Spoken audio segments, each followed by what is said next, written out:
who's excited for some delays? Because they're happening, and we're going to call it the Marvel Multiverse of Delays because everything Marvel, it doesn't matter if you're Sony or Disney, you're probably looking at a pretty good delay coming up. I mean, they want their money, so yeah. Yeah. And in fairness to Sony, with the movie they're about to put out with Spider-Man, you kind of want the money. You don't want that thing to not be seen by people. Yeah.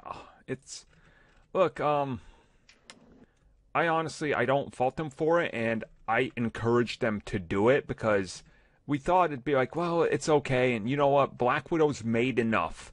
If you combine the Disney Plus now and everything, it's past like $500 million, which it's good enough, but that's Shang-Chi and Eternals and Spider-Man and even Venom. They need more to be viable and big, especially when you're hinging entire franchise future on them. And pretty much everybody's looking at Shang-Chi going, it's unfortunate, but the outlook is not good. And that's really sad.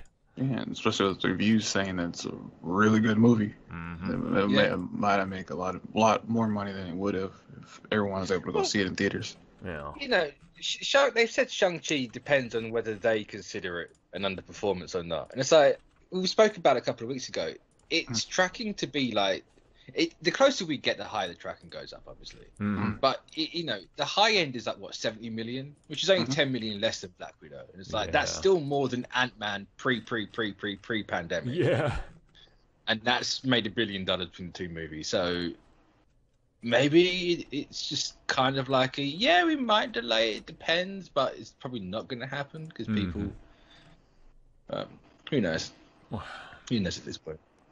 It's a really fraught situation because, you hate seeing some of these movies kind of being sacrificed on the altar.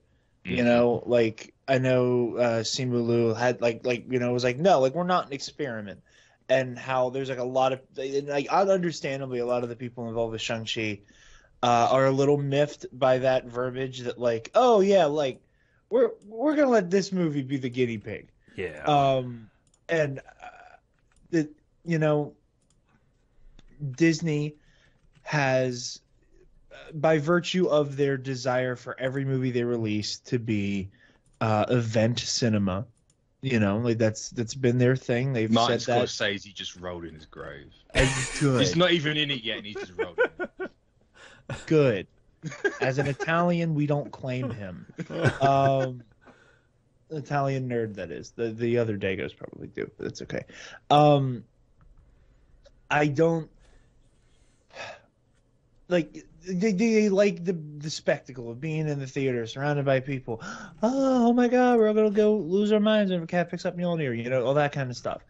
So it makes sense that they're trying to make it so that they can maintain that and move away from the Premier Access format because they don't want to be the kind of I think they recognize that there is like a weird mentality that accompanies a movie you can watch on your couch, that it's like in some way, shape, or form disposable. Yeah. And I think they definitely want to avoid that because there's already the narrative people are trying to do of like, oh, here comes the superhero burnout. Like there isn't a goddamn plague going on. Oh, that's happening. There's straight up websites that outright just ignore that there's literally a pandemic going on. They're like, see, it failed and Eternals is going to get delayed because it's woke. It's like... So you didn't Variety the other day be like, oh yeah, Shang-Chi's going to flop. And it's just like, guys... After literally writing a giant piece of why the Suicide Squad isn't a flop because there's a pandemic within the same 24 hours. It was a very weird... Like, I don't get it. Like, I do get it. You want to knock Marvel because they're big, and you know that just because they're number one... There's always those people, like, and you know what I'm talking about. Let's say if you're a PlayStation, whatever owner, right? Or if you were a Super Nintendo versus Genesis, there's clearly like a cut. Oh, this one's better. This one has the better games that are higher, and your friend has that one. Maybe you don't, but you spent, you're invested in these characters, and you have to be on that. So everybody knocks Marvel because they're the biggest thing in town. It's just people want to see others fail for whatever reason. But it's success breeds contempt, isn't it? Yeah. And that's the only weird thing. And like it or not, people are going to move the goalpost to fit their needs, especially since it's not very reasonable that they're using a pandemic to see for the screening of movies and their money intake. It's unreasonable, and they're trying to placate to the minority that's very loud for their fan base for whatever reason. Yeah, I mean that issue's already been just the concept of we're gonna placate to the minority, the very loud, very unfortunate minority, a Star Wars fan first and foremost here, that shit. I hear you, and it's I don't know what is driving this business practice to try to appease the people who cannot be made happy. It's like they will reject what you do no matter what you do. I don't get it. It's just that right now, knee-jerk reactions is what sells and what gets the clicks. Because another example is right now what's going on with DC. People don't want, if you don't know, people don't want Jace Fox to be the next Batman during this event going forward. Yeah. I've been seeing comments that really reminisce from 11 years ago. I was about to say, the comments I look at today in relation to that, you could copy and paste them one-to-one to Miles Morales, and it's the same thing. It is shocking how it's come back. Yeah, that's what it was. It was really, really eerie. I was like, wait, didn't we just have this these type of comments and conversations 11 years ago? Mm-hmm. And it's weird because, and I'm gonna bring the mood down real hard, real quick. YouTuber I'm a big fan of, Innuendo Studios, has this really interesting series of videos called the Alt-Right Playbook, and it's about engaging with that type of person on the internet, and how the alt-right makes us play their games when it comes to online discourse.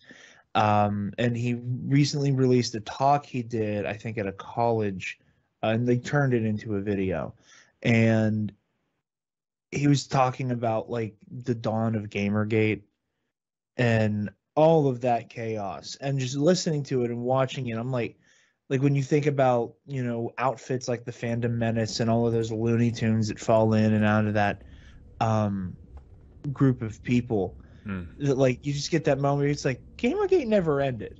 No, that's kind of the thing, and I mean, you gotta highlight it too. There's even the psychopathic, I don't even know what the Marvel fan base that's just crazy is called anymore, but they're out there as well, and some of these people are really toxic, and they're taking it out on Shang-Chi as well, as I've seen. They just don't want it, and I'm just where has all of this come from, right? I don't know, I'm trying to trace it, and it's just something that just keeps on coming back. To me anyway, at its base, it's people are afraid of change. That's as simple as it is that they don't want to see new things. They want things to be complacent and to be the same for whatever reason. Is that, they don't want to see something new. They want to see something familiar but feels new, which you can't really do that because it's just the same. Cue up the Poochie test audience clip. Yeah. You don't know what you want. I've made a massive mistake here. I blinked out of concentration for half a second, and I have no idea how we got here. I mean, it's all...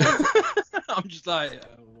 Well, I mean, it all kind of does go together with all the delays, right? Because people are spinning the story into whatever narrative. That's sort of how we ended up here, so... I literally just lost concentration for half a second. I'm getting old, Mitch. I'm too afraid to actually ask what the hell was going on. You're too old, Mitch. Yeah, you're just too old at this point. Look, my brain is hot. I'm old. I'm tired. What's going on? The thing we're saying is, whatever is causing the delays, there is the evidence points to one being the biggest reason. You can probably, if you're a logical person that can understand what's going on around the planet, you could probably figure it out. And it's probably that, and it's not anything else. If you've checked the news once in the last year and a half. Yeah. Wait a minute. Are you telling me it's because nobody can get their hands on PS5s? I knew it. I knew it. It makes sense. It makes sense. I part of me really wonders if Eternals is actually going to get pushed back and they don't just suddenly scramble these talent deals to get it on Disney Plus. Yeah. I'll be really surprised, to be honest, if it doesn't. From what I understand, the November to November bump for Eternals was because they believe they have a film that's worthy of an Oscar. Yeah. So if Eternals gets a delay next November, boy, it's so. And they've made probably the biggest cock up with this movie. The first and only trailer we've had is a final trailer. Yeah. That doesn't have a release date on it, and it doesn't say where it's going to be. Yeah. Like, you can't. You're obviously going to have to market it. You know, they've literally put themselves back in that Black Widow spot. Everything's now going to have to be clips and all this other stuff, and special looks and featurettes. And it's like, why didn't you just call it Trailer 1? You could have said this thing was a year out or 6 months or whatever, and it's like you completely screwed up the marketing. I don't understand why the trailers aren't doing the coming soon. Like they used to do that all the time. But that was always like a year out as well. Like, coming soon. Oh, it's a year away. Cool. Yeah, sure. Just slap that onto all the trailers and called it a day. Because now you're gonna look foolish if you delay. Like it's, I don't know. But I think out of everything we got coming this year, obviously Shang-Chi's not going to go Disney Plus for the first 45 days. Yeah. Spider-Man's clearly going to get moved. If Venom moves, Spider-Man's going. That was something else I wanted to say, and I'm glad you brought it up because, like, I'm glad we got the trailer and everything, and it's incredible. Yeah, I'm incredibly excited. The part of the internet that is like psychotically harassing, like almost to a Snyder Cut level, the people at Sony about like, where's my trailer? Where's my trailer? Where's my trailer? Where's my trailer? These people are going to become monsters when this movie inevitably gets delayed. You think they're going to do it then? They're already starting it now. I'm already seeing people saying drop the second trailer already. Yeah. Because we already seen the first one. Yep. It's interesting. Like this is why I don't follow. It's hilarious because it's Spider-Man fans. It's not like they're not going to be trying to kill each other over this movie anyway. You know, like there's only solidarity for the trailer. The second the movie's out, it's going to be Iron Boy Jr., Doctor Strange Jr. Yeah. I happen to like this movie. I hope you die. They gamped Garfield. They did this with Toby. Why? It's going to be one thing after another. The movie will not please people. But maybe because all three are going to work together, it's going to actually harmonize. Spider-Man. No, it's not. It's not. It's not. It's not. No, it will. If you've been on Twitter for half a day, you've seen that people are saying Toby's going to carry this movie or Garfield's going to carry this movie because Tom Holland sucks. I've been on Twitter for a good hot minute, and I don't see. To be fair, I don't see nothing on Twitter. I never hear about other people. It has. I don't. If you go down the rabbit hole, that is the trending topic of Spider-Man. No Way Home. But I kind of. There's a small part of me, like the majority doesn't, but there's a small part of me that actually likes being stable. Like, I don't want to go down that route. I get bored, man. That's what happens. You see people retweeting, I'm just like, why are you stop boosting the tweet you don't like? Well, I'm not sure if you guys know, but did you notice that John Watts and Marvel Studios straight up ripped off Zack Snyder by copying scenes of interrogation? Because those weren't invented until Snyder did it. Dark Knight says what? But okay, Snyder probably invented that too. I don't know. I saw some DC page on Facebook post that, and it was like a side by side. Well, actually, I could pull because I screenshot it and I put it on Twitter. And I always forget. Am I allowed to drop F-bombs? We try not to, but it's fine. Okay, that I won't. Because I was like, come the F on in my tweet.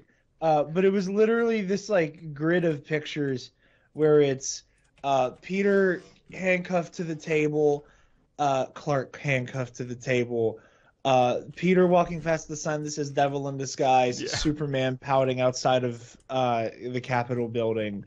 and then Peter surrounded by the crowd in a different show, or I think it was like Peter and MJ surrounded by the crowd, and then Superman's like weird Dia de los Muertos scene from BBS. And like each one is not related because they're different contexts, and one's a hero, the other. Yeah, it's crazy, and that's what I'm saying. Anywhere you go look, you're gonna find craziness and crazy fans, and when these films get delayed, we'll talk more about it. By the end of the year, we're definitely gonna talk more about fandoms, because oh boy, and all the things that are gonna roll out once DC Fandom hits specifically, and we get more confirmed info. So, yeah, we'll get back to this in a weird way.